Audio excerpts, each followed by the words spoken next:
बिस्मिल्लाहिर्रहमानिर्रहीम, अस्सलाम वालेकुम। आसार तो पहले ही नज़र आ रहे थे, लेकिन अब तो ऐलान है।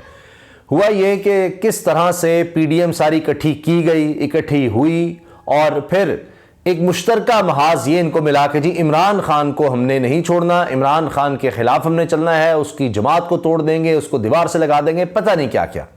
लेकिन हाल ये है कि चले तो ये थे कि जी इमरान खान की विकेट गिराएंगे, लेकिन इनकी अपनी विकेटें गिर गई हैं। ना सिर्फ गिर गई हैं बल्कि उड़ गई हैं।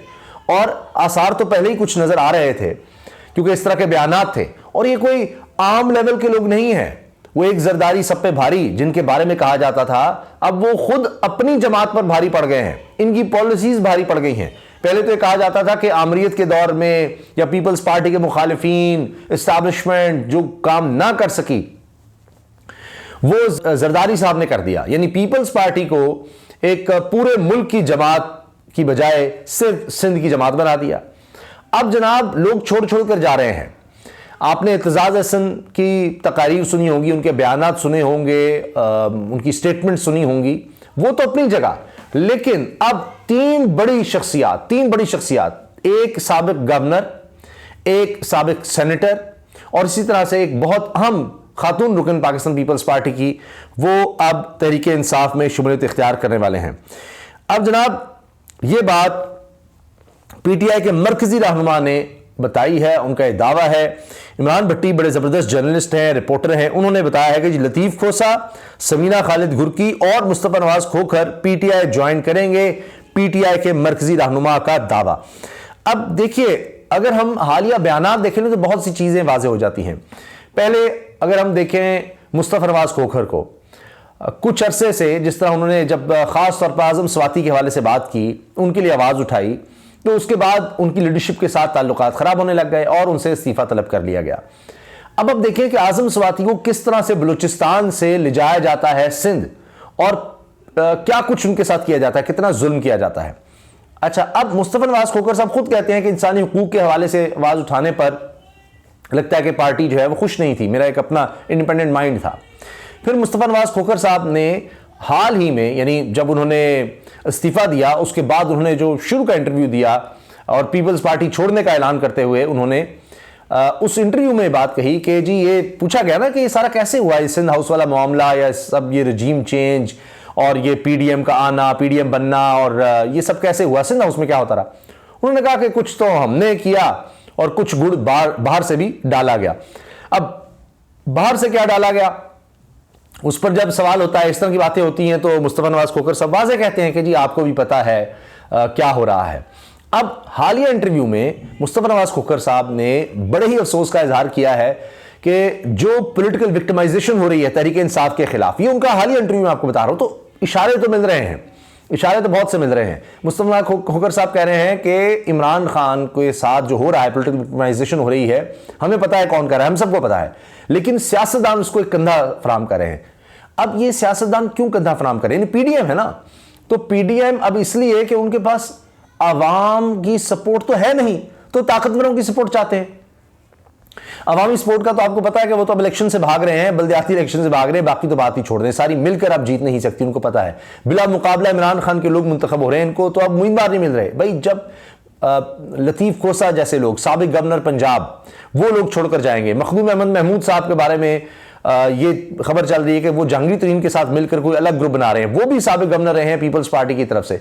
तो ये पहले कहा गया कि जी कुछ सीटें, अभी 6 का एतजाज हसन साहब ने हाल ही में बयान दिया है कि जनाब हमारे साथ बड़ा धोखा हो रहा है, जिन लोगों के कहने पर पीपल्स पार्टी चल रही है, पीपल्स पार्टी तबाह बर्बाद हो जाएगी और हम BCD भी नहीं रहेंगे और BCD शायद रह जाए, जो इस तरह से 6 हमें सीटें मिली अब वो भी नहीं मिलेंगी, जो हम हरकतें कर रहे हैं, जिस तरह से पीपल्स पार्टी चल रही है। अभी एतजाज हसन का बयान है।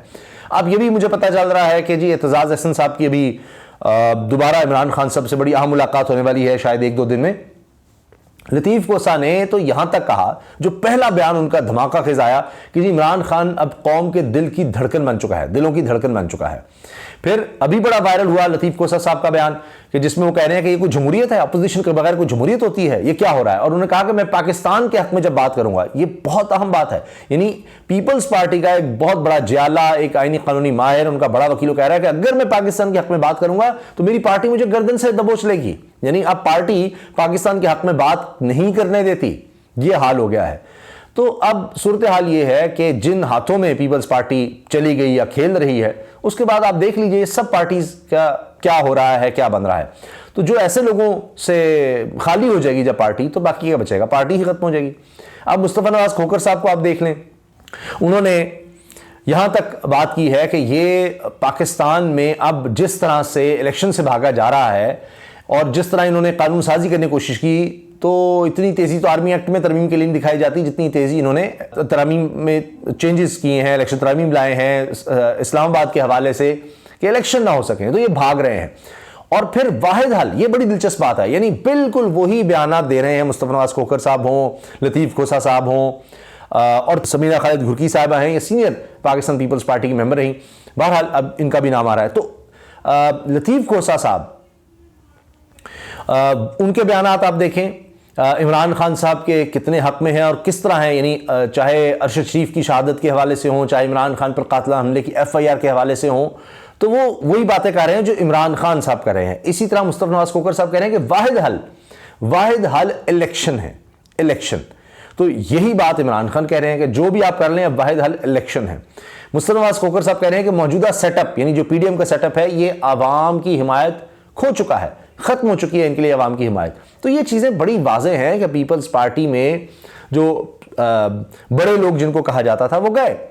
अभी भी आप देख लें फरतुल्लाह बाबर साहब हैं, वो क्या बातें कर रहे हैं, ये जो ऑडियो वीडियोस लाई जा रही हैं इनके बारे में, वो इंसानी हकूक़ की जो पामाली हो रही है इस PDM के दौर में, उस पर क्या बात कर रहे हैं। तो बहुत से लोग ऐसे हैं, हो सकता है अगला नंबर उनका हो।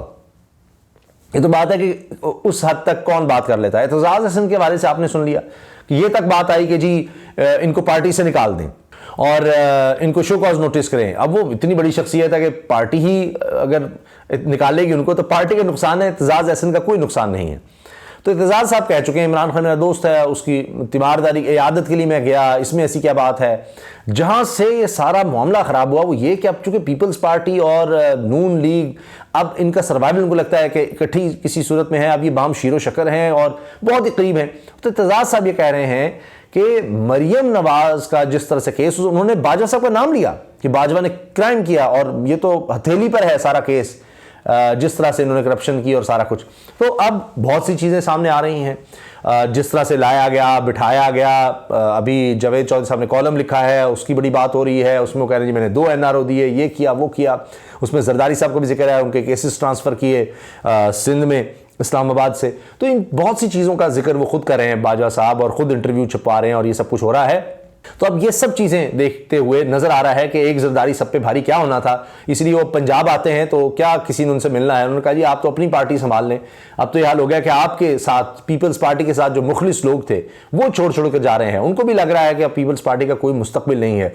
और उनको किसका मुस्तकबिल नज़र आ रहा है? इमरान खान का, तहरीक इंसाफ का। और अब अगर इंसानी हुकूक की उन्होंने बात करनी है, उनको लग रहा है कि अब कोई ताकतवरों से टकरा रहा है, कोई मुस्तकबिल की बात कर रहा है, कोई मुल्क को बेहतर करने की बात कर रहा है, तो इमरान खान है। इसलिए अब ये लोग जा रहे हैं इमरान खान की तरफ। और ये बड़े नाम सामने आए, इससे पहले भी और शायद आने वाले दिनों में और नाम भी सामने आए। उनमें नून लीग के हैं, पीपल्स पार्टी के हैं, फजलुर रहमान साहब के हैं, अवामी नेशनल पार्टी के हैं, बहुत सी पार्टीज़ के लोग जा रहे हैं, MKM के हैं।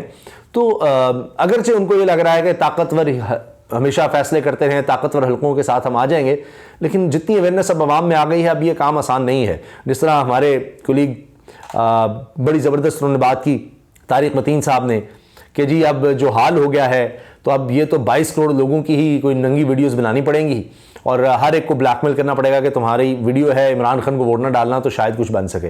वरना अब ये जितना, यानी सारी तवज्जो इन्होंने अपने लिए रिलीफ पर रखी। नैब की तरमीम के अलावा इन्होंने ओवरसीज़ पाकिस्तानी से वोट का हक छीना और इसके बाद जो सबसे ज़्यादा तवज्जो नज़र आती है अपने केसेस ख़त्म करना और मौजे मारना, काबीना की तादाद बढ़ाना।